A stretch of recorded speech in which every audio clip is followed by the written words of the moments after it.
Live stream hack করেছিলে কেন? আমাদেরকে ফ্রেন্ড লিস্টে নেয়নি স্যার। ফ্রেন্ড লিস্টে নেয়নি বলে হ্যাক করতে হবে? স্যার আমরা সবাই লোকেশ গেমারের ফ্যান। ও লাইভ স্ট্রিম চালু করলেই আমরা সকাল থেকে ফোন নিয়ে পড়ে থাকি। 200 টাকা করে সুপার চ্যাট করে দিই, ভিডিও শেয়ার করি, আর আমাদেরকে ফ্রেন্ডে নেবে না? বাকি সময়টা কি করো?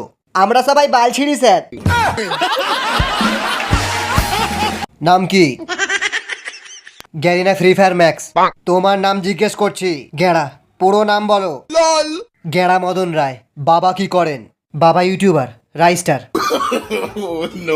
না স্যার, ও আমার ছেলে নয়, ও হচ্ছে লোকেশ গেমারের ছেলে। আমার ছেলে হলে কোনো দিন একটা নোবরা লাইভ স্ট্রিম দেখতো না। তোমার বাবার স্বপ্ন তুমি বড় ইউটিউবার হবে, প্রো প্লেয়ার হবে। প্রো হবে? পাক্কা হ্যাকার হবে। আমার আইডিতে 400 ডায়মন্ডের টপ আপ করে আনো। স্যার আমার জন্য একটা 29 টাকা অফার।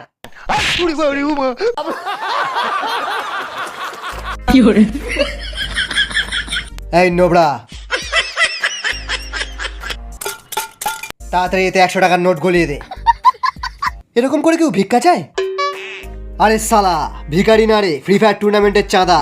যে টুর্নামেন্ট চালাচ্ছিল তার গুপ্ত জায়গায় গুপ্ত রোগ হয়েছে বলে সে টাকা দিতে পারেনি। কি গুপ্ত রোগ? সালা গুপ্ত রোগ মানে জানিস না? চল দে। এইটা কি করছিস অমিত ভাই? এটা খারাপ হচ্ছে। দে তুইও সালা পয়সা দে, চাল। আমি দেবো না, আমি অনেক কষ্ট করে লাইভ স্ট্রিম করেই টাকাটা রোজগার করেছি। চল একে সাইডে নিয়ে গিয়ে একটু গেম প্লে দেখাই, চল।